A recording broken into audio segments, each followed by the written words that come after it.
Welcome to the Digible Dudes podcast. I'm here with Adam Walters and Megan Haase. You guys are getting familiar with these two at this point, so now I'll just pretend you already know who they are. Megan, we're back on another case study snack episode, and you and I'll say team pulled together one on particularly brand paid search terms. Did I have that right? Yes. Yep. All right. So why the heck are we doing this? Why are we looking at brand?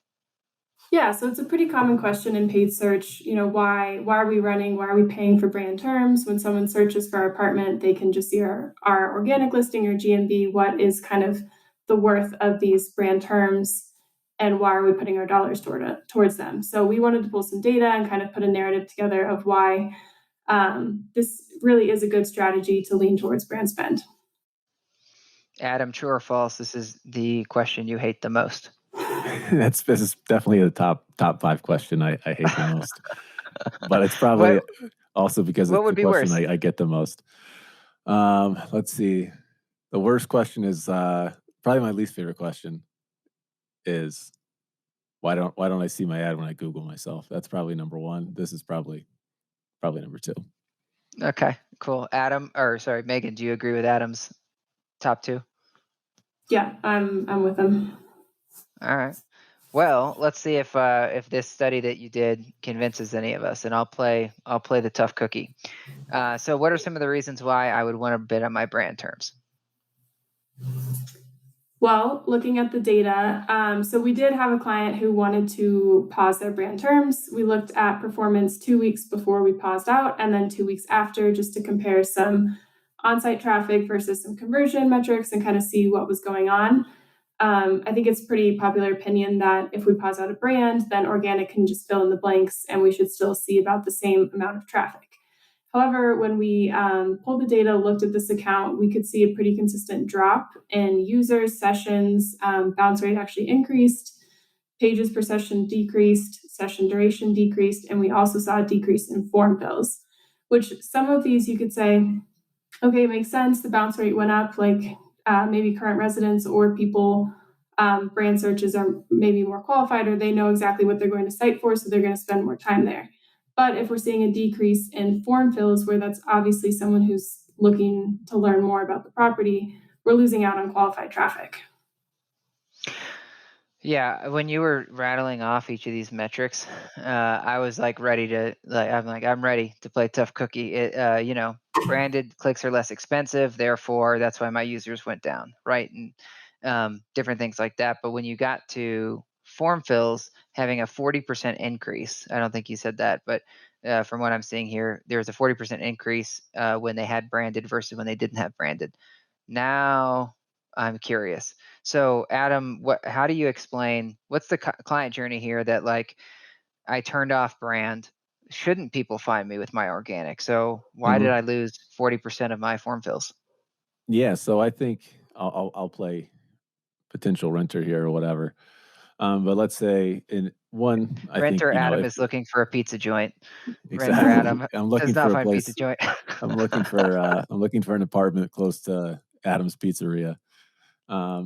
But so let's say like, well, one, you're already hopefully investing in these upper channel marketing funnel, right? You have Facebook ads where you're hitting people higher in the funnel, display, Spotify, whatever else you're doing to get people higher in the funnel, and then search is towards the bottom. So let's say you've got them on Facebook, they've seen your floor plans, they're interested, so they Google your name.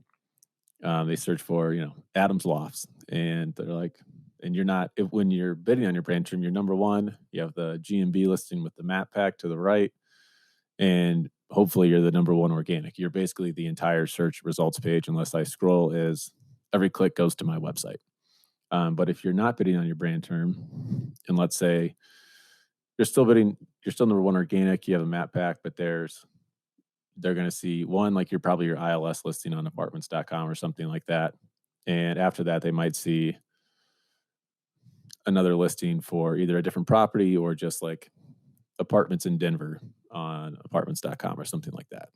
So depending on how familiar they are with your brand if they're like already dead set, which is probably not a ton of renters where they're like, I'm going to live at Adams Lofts.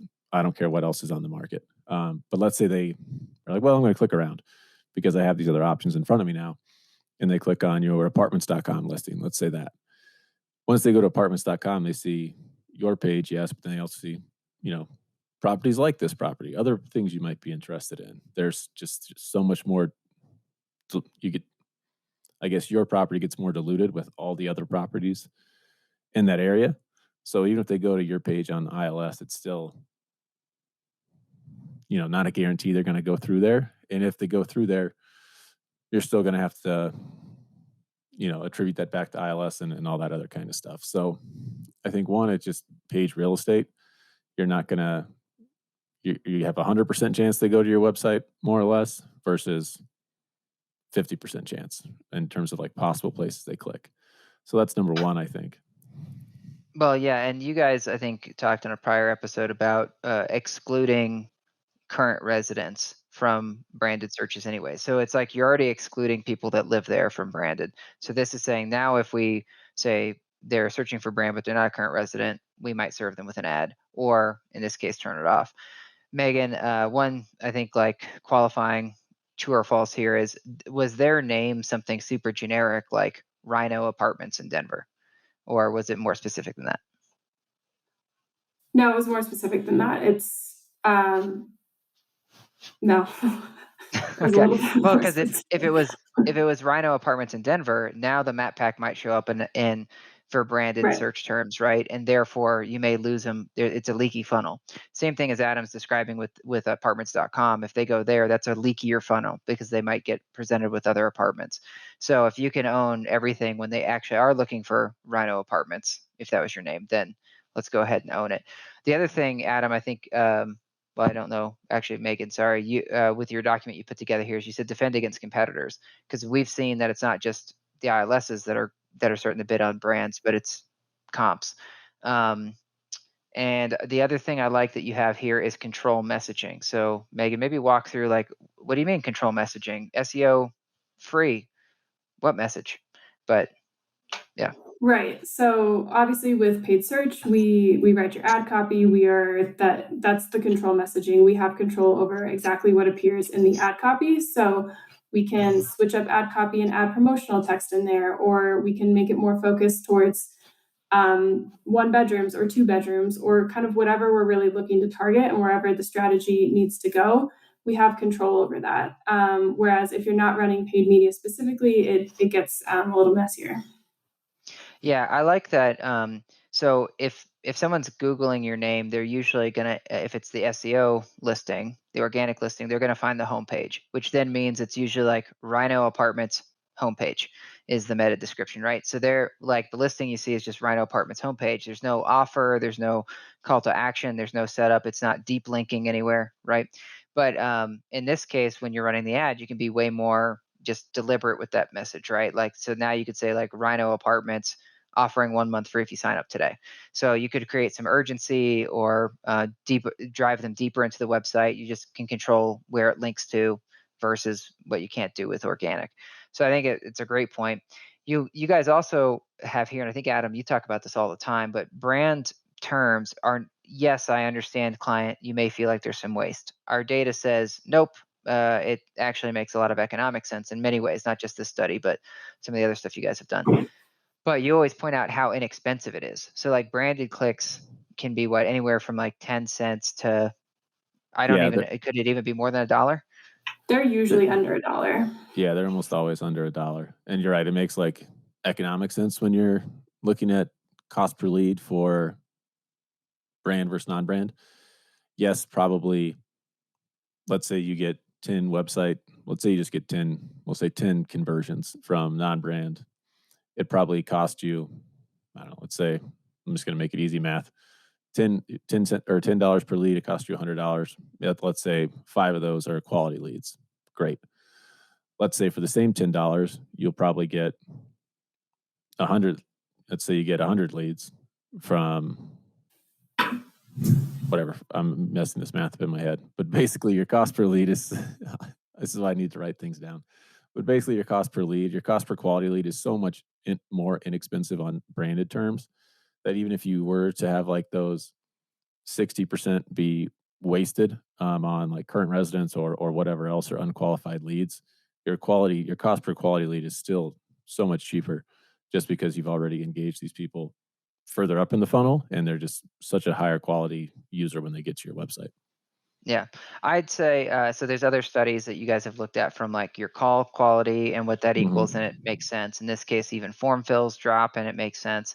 But overall, it's like let's say you spend 10 or 20% of your budget here. Are you willing to give up 10 or 20% of your budget? And I'll say, even if you thought it was gambling, are you willing to gamble 10% of your budget to keep 40% more leads? Because that's Yep. what we're seeing, right? Is that overall probably worth the 10% risk because 10% isn't that bad. It's not like you're having to make a choice like all brand or all non-brand.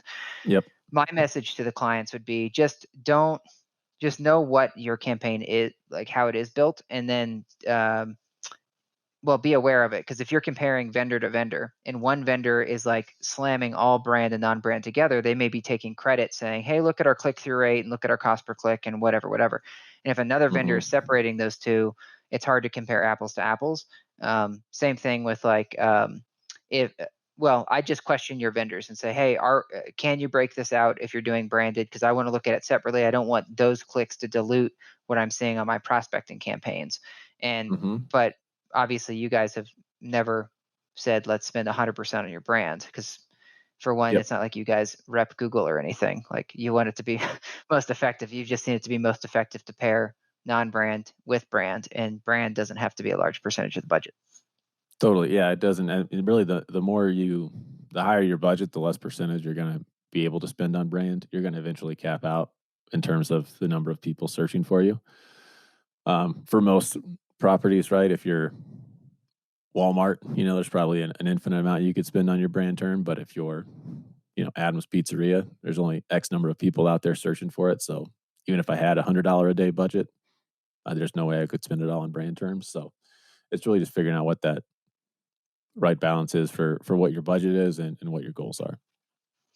I know we're just past our 10 minutes, but I do want to bring this up. It's really interesting to me how much more educated the market seems to be now around like ads. And I don't know if this is like all the controversy with like Facebook, Google, big tech, and how people are going against it. But when clients share their screen with me now, they used to just always like, when I'd see them do a Google search, they would just like click on the ad, and they wouldn't go down, whether it's an apartment ad or if I tell someone like, oh, you should check out this book or that software, they'd click on the Amazon like paid ad. And now I'll see people go to hover on it, and then they'll stop and they'll scroll down to the organic and they'll click on that. So I guess my other message here is that I think a lot of the marketplace is starting to get more aware of what ads are, and they don't want you to just like give Google more money. So if they know better, a lot of them will still skip to the organic listing, even if they do get the impression on the paid. And I think that's fun. Good to see evolution there. I think so. I think it's people who know the market. Like sometimes I won't click on a paid ad because like I know what it is. I know like, someone's getting charged for this somewhere. I will say unless like I have to go to your website because my order is late or I have to file a complaint, I'll be like, I'll click on your paid ad. I'm gonna Yeah. get an extra 75 cents out of you or something like that. You know what's funny is like, and Megan, well, I'll start with Megan. Megan, pop quiz. When was the last time you clicked on an ad? I don't know. I Uh, almost never click on ads unless it's like maybe I click more for promotions just because I want to be taken to like the direct promotion page. yeah. But I usually don't click on them. Yeah, I feel the same. Like most often I don't, but remember, like a healthy click-through rate is like 4%.